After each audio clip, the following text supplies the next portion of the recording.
Hey everybody, and welcome to the Weekly Fix. As always, I'm Neil, and this week's topics, we're talking about some new colors and some things coming out from Can-Am and the Spyder world. We've got something new and really interesting to watch from the freestyle moto world, and of course, Triumph trademarking a name, which I think might start a whole new lineup of bikes for those guys. We'll see what's going on.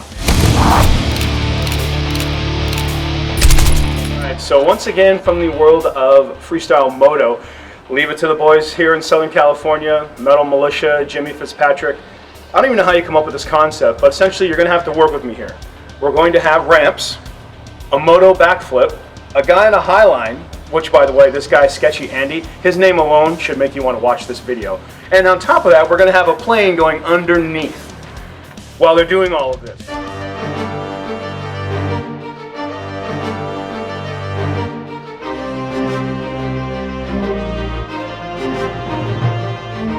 You gotta watch this thing. I know we saw it on YouTube, and it's impressive. I mean, but to come up with these kind of stunts, I don't know what's next. Maybe they're gonna backflip a tank. I don't know what's gonna happen, but whatever does happen, guys, I mean, keep pushing the envelope because obviously there is no envelope. So, good job. All right, so for the Can-Am Spyder for 2017, we're really gonna touch on just the F3. What they're doing now is they're going to have a sport mode, which I think we've talked about this before, is allowing you to drift. So now you can kind of break the unit free a little bit, still have stability as they say. I can't wait to try it. I'm actually hoping to get my hands on one of those next month. They're also going to be doing some new colors. There's going to be a metallic blue, I guess it's a circuit yellow, which would be like that Daytona style, and then of course the magnesium, which is really a gray. F3T, which is going to be their touring bike, will also have the same amount of luggage space. I think it's 8 speakers now on their system.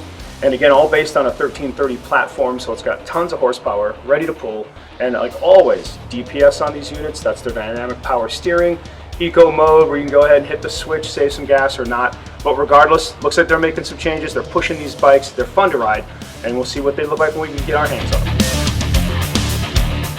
And finally, from across the pond, and again, we can call this speculation or not, but regardless, Triumph did trademark a name. Now, this is interesting because they're going to use Speed Twin.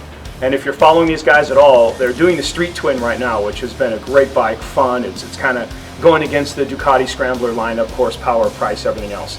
But what's cool about this is, at least as much as I can find on the internet, looks like it's going to be a good platform for perhaps a mini Thruxton. And by mini, I don't mean like a 250, but essentially a 900 scaled down.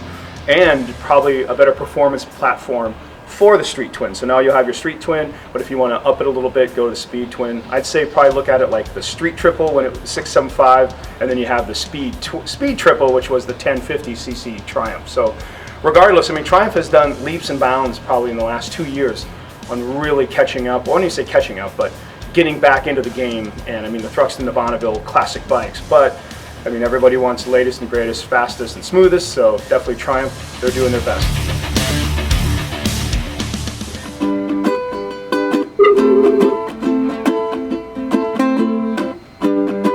Now hold on, let's pick it up a little bit.